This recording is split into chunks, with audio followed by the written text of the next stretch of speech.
If you have your Bible, if you turn with me to Isaiah 57, we're going to be looking just at one verse of Scripture. We're going to be kind of taking it apart. If I'm honest, this is a bit of a heavier word today. It's probably not the wisest thing to have called it out at the get-go, is it? And we're going to kind of look at it in two parts and unpack it, and hopefully it'll all come together. As we look at it, there's a kind of plot twist in the middle. So let's look at Isaiah 57, verse 15. And we're continuing to look at it as this theme of waiting on God is necessary for hosting glory, and also at what happens in that waiting place. It says, "This is what the high and exalted one says, who lives forever, whose name is holy. I live in a high and holy place, but also with the one who is contrite and lowly in spirit, to revive the spirit of the lowly and to revive the heart of the contrite." This is a beautiful verse, and when you read this verse within the wider context of Isaiah, and you look at the other things that are going on within this section of the book of Isaiah, the section that this prophecy falls within is the section where Isaiah is prophesying Jesus. In this portion, he is beginning to tell us about Jesus. He's beginning to call out the plan of salvation and what that looks like. And in the verses leading up to this, as you read from chapter 56 and then up to this verse, Isaiah calls out the spiritual and moral condition of Israel. He proclaims that their leaders have failed to care for their people. As a result, the right standing and the righteous state of people's hearts have been impacted. Adultery, cruelty, sorcery began to rise among the people. Sexual immorality begins to shape the norm. Child sacrifice is being practiced. Idolatry and the shaping and forming of gods of preference has become the order of the day. And when you read the kind of context leading up to this passage, it's not an easy read. It's anything but uplifting. But as always, God reveals this ray of hope in the midst of all of this. Because even though what we read feels pretty damning and condemning, even with the severity of everything that is listed here, God presents hope. And he says in verse 13, "But whoever takes refuge in me will inherit the land and possess my holy mountain." He says there's idolatry, there's adultery, there's sorcery, there's child sacrifice, one of the worst things ever thought or imaginable to man. There's prostitution, there's all kinds of terrible things there's going on within the nation. But even such, those who take refuge in me, those who reach out to me are going to inherit the land and will possess my holy mountain. God is always so gracious, isn't he? He corrects and he challenges. But at the same time, he always offers hope and grace. And he says, those who take refuge in me, a refuge is a place of security, but in keeping with the theme that we're part on of recent, a refuge is a place where you wait. It's a place where you wait out the storm, where you wait out the calamity, or a place of safety where you wait for the danger or the chaos to pass. God calls out a promise to those who shelter in him, those who find refuge in him, who wait for him in the midst of spiritual and moral chaos. He says, those who cling to me even in godless and sin-filled times are those who will receive and enter. They will possess my holy mountain, as in they will enter into the place of my dwelling and have access to my glory. This language is all glory language. In the Old Testament, we often find glory coming down on the top of mountains, God's dwelling place being described as his holy mountain. So this verse is speaking all about habitation. It's all about the fullness of God, and it calls out something very special about the waiting process and what happens within the waiting room, particularly when we turn to verse 15, where it says, "This is what the high and exalted one says. He who lives forever, whose name is holy. I live in a high and holy place, but also with the one who is contrite and lowly in spirit, to revive the spirit of the lowly and to revive the heart of the contrite."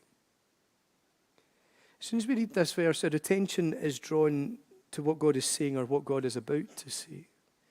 He says, this is what the high and exalted one says. It's clear that what we're reading now is, "Thus saith the Lord." This is attributed to him as it's sourcing him. It might be written down, but it's clear this is not Isaiah that is speaking. This is God that is speaking. This is what the high and exalted one says. And this phrase is setting us up for a revelation from God. And it's saying, here comes, warning, here comes the latest download from God's heart. But it's interesting that before we get to what God says, we're given a description of him. Before we read what it is that he's saying, we're first of all told about who he is. It says, this is what the high and exalted one says, he who lives forever, whose name is holy. Setting up this revelation of what it is God is about to speak and what it is God is about to say, we are first of all given his definition. He is high and exalted. He lives forever, and his name is holy. Now, either God is speaking here, or Isaiah in his stewarding of the prophetic revelation tells us that before we can understand what God is releasing from his heart, we've got to first of all understand his heart, as in we've got to first of all understand him. Because before we are given this revelation of what God is saying, our attention is drawn to, it's fixed upon, it's positioned upon who God is. We are told his name. And his name is his definition, it's his identity. So we're brought into the status of God before we hear the statement from God. And this is really important. With every declaration from God's heart comes an understanding of his definition. Every prophetic word, every spirit revelation, every scripture light bulb moment, every message, every sermon, every whisper in the soul, an illumination of the mind, everything from the revelation stream of God should carry a deepening understanding of his definition. God speaks his heart to reveal his heart. He speaks to us. He reveals prophetic insight to us. And he does so in order that we can know him better. That we can grow in our knowledge, but not that we can grow in our knowledge of his knowledge. It's not about growing in our knowledge of his knowledge, it's about growing in the knowledge of him. To seek his knowledge is to seek his hand. To seek him is to seek his face. And the scripture tells us that his face is what we should seek. So every declaration from God should carry his definition. And permit me to be pastor for a moment, but any prophetic declaration that is more about the definition of the prophet than it is about the definition of the God that they serve is one that needs to be avoided. We've got to question what spirit that's operating from. Every declaration from God should carry his definition. And Isaiah does that here. His prophetic instruction reveals something of the essence of God. He tells us he is holy. This is his name. This is his definition. This is his identity. Everything we know and understand about God should point to this. He is holy, and holy is his name. And the very nature by which he is holy is not just that he is sinless perfection. That's just one facet of what makes him holy. The full definition of holiness communicates much more. The term holiness actually means a cut above the rest, set apart, unique, great, superior. And it's not just his sinless perfection that makes him those things. Isaiah actually calls out in this single phrase everything that makes God holy. He calls out everything that makes him set apart from everyone and everything else, everything that makes him a cut above the rest, uniquely distinct, greatly superior. And he tells us, first off, he is high. Now, this description of him being high, this is about his height, and his height is all about his greatness. Isaiah is telling us that God is big. He is great. His scope is far-reaching. His grasp is all-encompassing. But Isaiah, in calling him high, is also calling out that there is distinction here. To be high and to be higher is to be remote. It's to be separate from. Heights are not populated places. Therefore, they are places that exist beyond influence. When you go to the heights of something, you tend to find that which is undisturbed and uninfluenced compared to lower places and lower locations. If you think towns and cities and villages tend to be in lower places, but when you go to the mountains, when you go to the hills, when you go into the Munros, when you go up high, you tend to find that is lesser influenced and defined. God is described as high because he isn't one that is influenced and shaped by anything, but he is the shaper of everything, and he's the influencer of all things. Amen? You can help me out as we preach. There is no one else who exists like this. There is nothing else that exists uninfluenced and unaffected like God. He is high because he is above all things and he's over all things, and therefore he's distinct from all things, and therefore by definition he is holy. But not only is he holy, he is also exalted. The English Standard Version says lifted up. His exaltation here communicates superiority. It's all about sovereignty. It points to enthronement.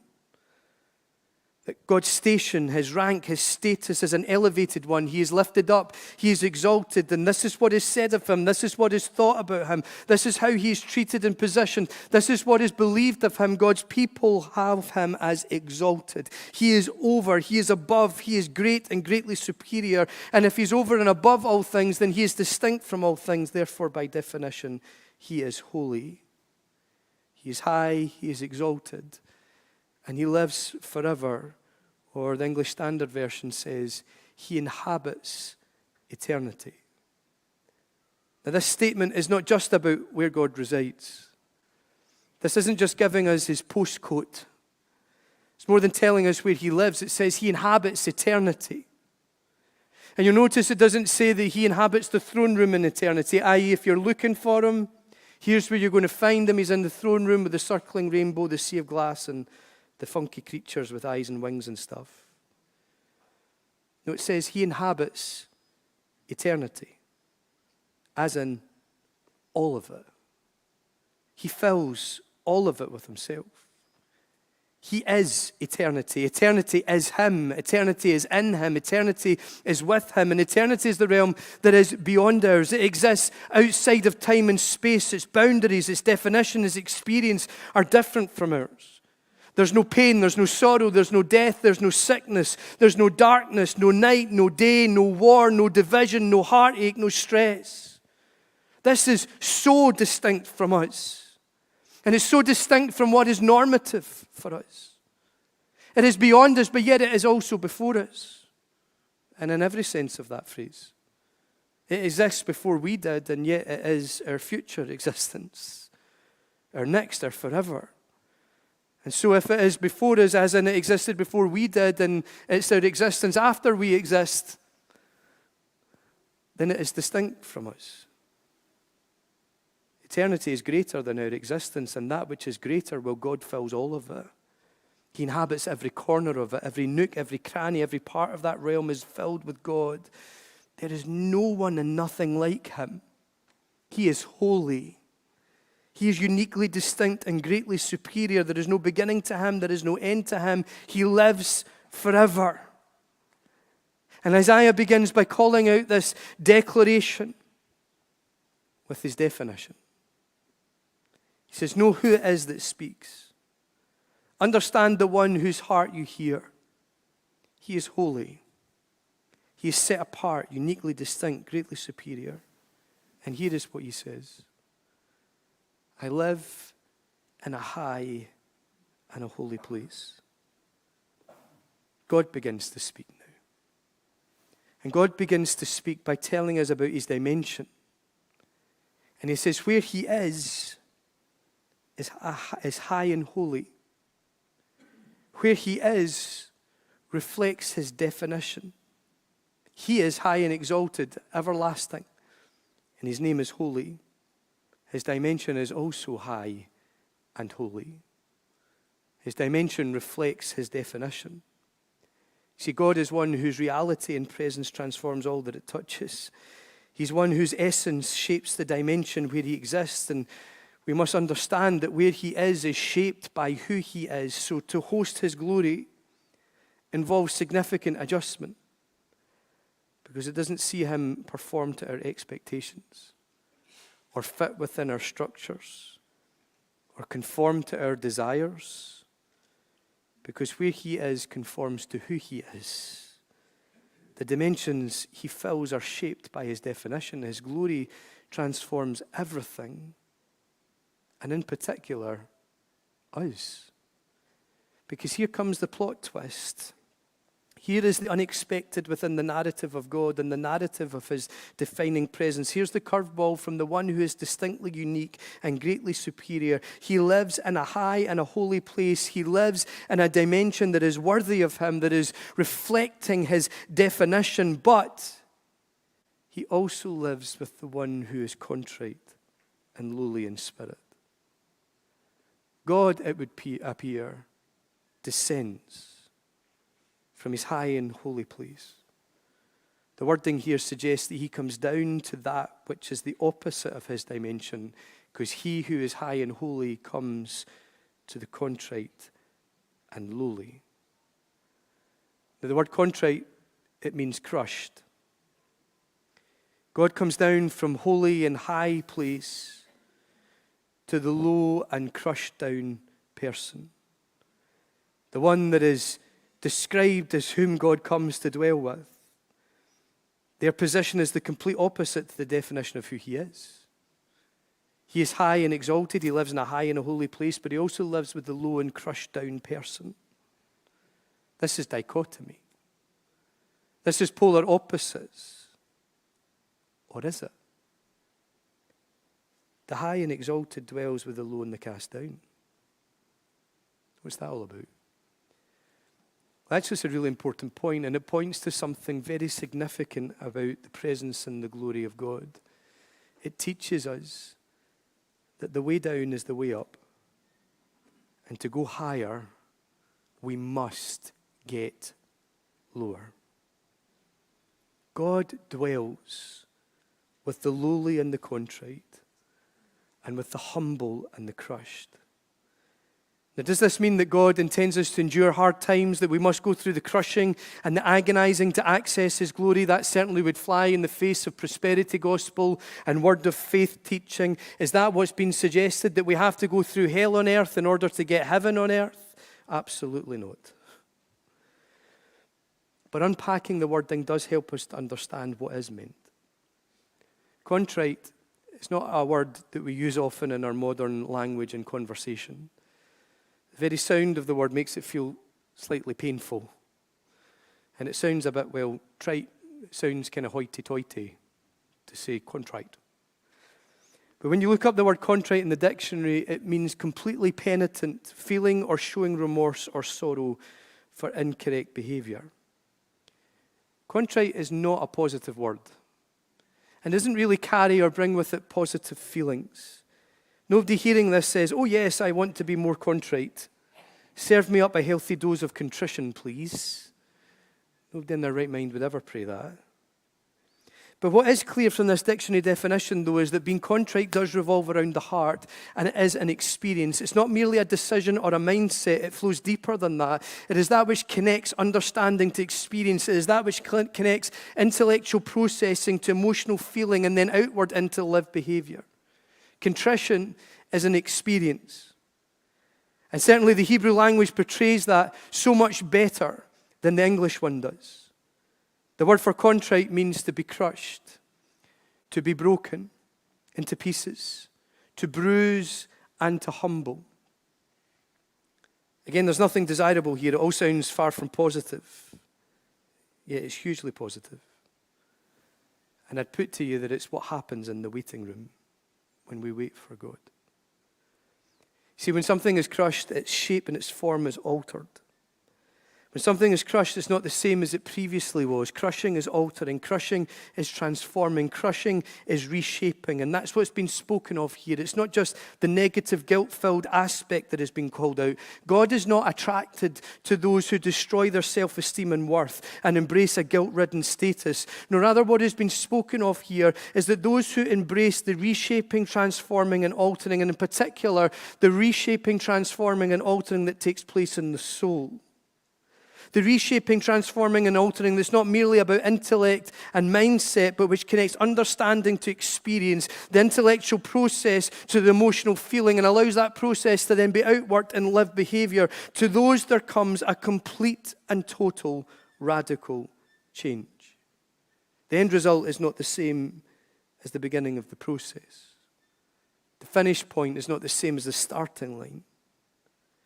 See, when you take a piece of fruit and you crush it, the pressure applied to that fruit causes its shape and its form to be completely changed. It cannot return to its previous form. It is impossible for a crushed fruit to take on its previous shape. For the fruit, entering the crushing process is a point of no return. But the outcome is that what comes out of the crushed fruit is goodness. Its form is changed, but the outcome has been to release that which is stored up inside. The point of crushing is that what is within would come out, that the goodness locked up inside would be released. Do you know, God seeks to bring goodness out of each and every one of us. He's created each of us in his image. He's created us with characters and natures and personalities and gifts and abilities and talents. He's formed us that we would carry his fingerprint. And we each live with vast potential stored up within our soul, facets and dimensions of who we are that are stored within. And those facets and dimensions, they can actually take a whole lifetime to discover. Different aspects of resilience and giftings and abilities and behavior and character traits that we only actually discover as being within us when we navigate through particular experiences of life or we journey through different stages of the journey. Some aspects of our character and nature only surface with age and with experience and with opportunity. The point is, we each carry untapped potential within us. There is goodness stored inside each and every one of us. Blessing that we carry. Inner glory with a small g, but it is inner glory because we carry his image and he is great glory. So there's an inner glory that exists within the depths of who we are, and God uses the processes of life to bring those things to the surface. The pressure moments, both the good and not good pressure moments. The tensions, the storms, the crushing, the pressing, the challenges, the difficulties, the highs, the lows, the positives, the negatives. He used those things to bring the goodness that is within to the surface. That which he has deposited within us to carry, his fingerprints, the stored blessings we carry inside. He uses the processes and the experience of life to release them to the world at the opportune time. The dimensions of his character and nature that we have to showcase in our conversations and our demonstrations. The aspects of his glory that we are born to reveal that nobody else but us can spotlight. Such inner goodness is often only released when we step into contrition. That is into the pressing, the reshaping, the transforming, the altering influence of God. And yes, that does involve the remorse stuff, the owning and addressing the consequences of behavior and owning it and addressing it in such a way as to aim not to repeat it. But it also involves stepping into and owning the pressing and crushing that God brings when he begins to peel off the layers of the onion that is the soul. When he goes to a level and unwraps the freshness and the goodness of what he's doing. And then he goes to the next level and he releases what's there. And then he goes a bit deeper and he releases what's there. And then he goes a wee bit deeper again. And all the while that he's undoing and releasing, he's bringing forth deeper goodness. Further dimensions of inner glory that he has shaped us to have. He's bringing up for air the blessings that he's called us to carry. Child of God, there is untapped potential within you. Whether you've been on this earth for years or decades of years, there is within you an inner goodness that God is drawing out. His fingerprints and DNA, if you like, that he's deposited in you, an inner glory, stored up blessings and greatness that he has been, is, and will be working to draw out at the opportune time because he wants to showcase that stuff to the world through you. You carry something uniquely great and profoundly distinct within you that is from God, but is very much wrapped up in you. And he uses the processes of life to draw it out and bring it up for air. So if you're living in the press just now, if you're living in the crushing, take heart. He's actually bringing goodness out from within you, and he's bringing it out from within me. And you know, all of that sounds magical and it sounds poetical. But the truth is, this stripping off of the layers isn't pain-free. The pressing down deeper, the pressure is so uncomfortable. It can be tense. Normally it's sore. And the thing is, there's no backsies. When you step into this process, he will forever change your shape. When a fruit is crushed, the pressure is applied to bring every ounce of goodness out, but it can never, ever, ever return to its previous shape. In our life, God uses our life journey and pathway to bring every ounce of his goodness and his glory out in us. And he presses, but in the pressing and in the crushing, with the reshaping, altering and transforming, there is no way to return to the previous shape. Between now and the end of our days, God works to bring the goodness within us out, and when our time on earth is over, we leave our tent, this skin, the rind, if you like, behind, and we step fully into eternity, carrying only the shape he has brought out of us. All the stuff of this world, all the things will be left behind. Only the goodness drawn out of us will stand the test of time and be carried into eternity. So this pressing and this crushing is important. Contrition, a contrite spirit, is important. Because to those who embrace that reshaping, transformative, altering influence, it's given access to his holy mountain.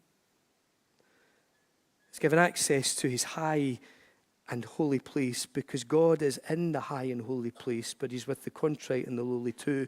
In fact, he says he dwells with them.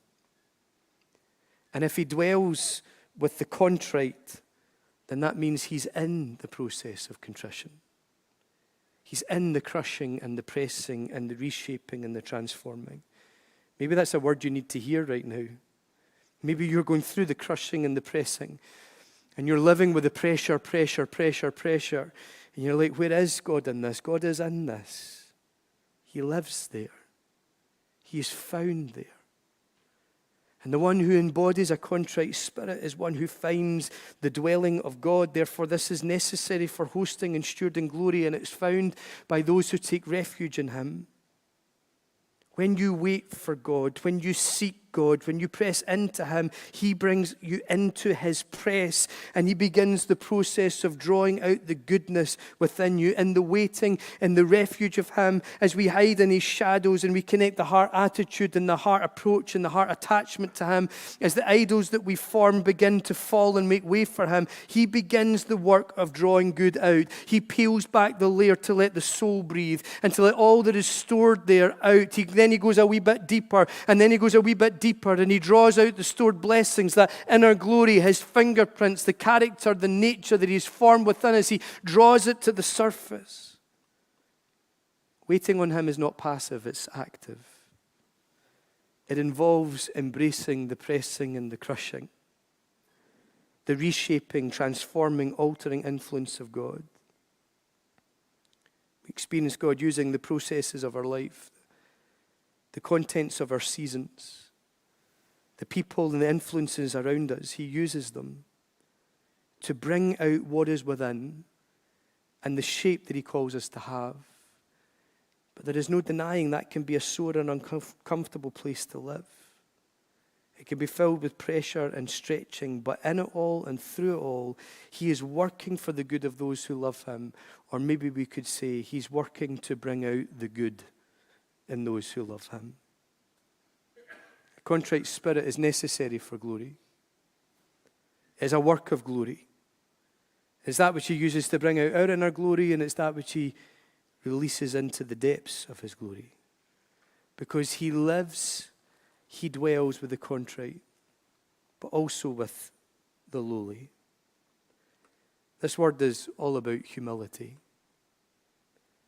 What does that truly mean, humility? Because in the Christian world, there can be a humility that is very pride-filled, can't there? We can be so proud of our humility at times. What does it mean to be biblically humble? In the Hebrew language, the word means low in height and low in station. And that doesn't mean that God only loves short people. But rather what it's pointing to here is the posture and position of the heart. To posture the heart low, position the soul in a low place is all about surrender and control. In the book of Revelation, and we're coming into land, the book of Revelation, we're introduced to the realm of God, to that place that is high and holy, the place that God fills with all of himself. And in the place of his enthroned presence, we're told about elders who are seated on their thrones around the throne of God, and they're dressed in white and they're wearing gold crowns on their heads. And it says of them that whenever the living creatures give glory, honor, and thanks to him who sits on the throne and who lives forever and ever, the 24 elders fall down before him who sits on the throne and worship him.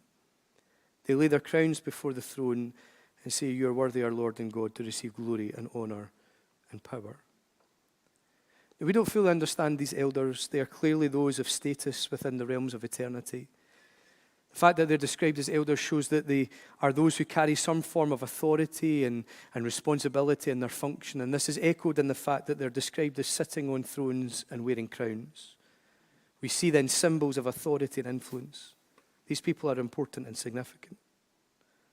Yet, whenever the status and glory of God is proclaimed, they alter their position and posture. They lower themselves. They lower in height and in station. And this lowering accomplishes three things. Firstly, it positions control. Calls out, even though they're dressed in white and they're seated on a throne and they've got a crown on their napper and they're carrying the definition of an elder, there is one who is superior to them. One who is in charge, who is sovereign. And whenever his status is mentioned, they lower themselves in their crowns. They defer to him. This is deference. Secondly, it embodies surrender. They lower their position, which is accompanied by the removal of their crowns. And this act, you would think, is in itself enough. But they do more than that. They take their crowns off and they offer their crowns before his throne. Not only do they defer to him, but they also surrender him. Because that which denotes their power and status is offered to God, is given to God, is surrendered to God. And then thirdly, they change. It talks about, their lowering talks about a change of focus. As they offer their crowns, immediately, as we see this, our attention moves from them, dressed in white, seated on thrones with crowns on their heads. It moves from them and from what they have and who they are to the one who's seated on the throne and to whom they defer and surrender. If they're on thrones with crowns, but they fall off their throne and onto their face and offer their crown to the one who's seated on high, then this must mean that he is the one to whom our focus must be drawn. The elders defer and surrender. They get out the way of God. They lower themselves so that he is seen and their glory is encompassed by his. Their glory is lowered so only his glory is on display.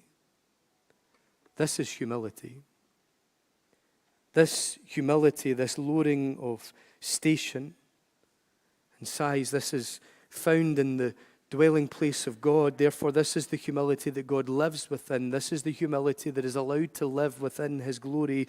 And this is the humility then which embodied within the heart of an individual. Isaiah tells us through his prophetic utterance, God comes and he lives there. Biblical humility is about control, surrender, and focus. It's when we surrender to that which God is seeking to draw out of us. It's when we take the handbrake off and relinquish control and recognize that in every season and experience of life, he is in control, so we defer to that.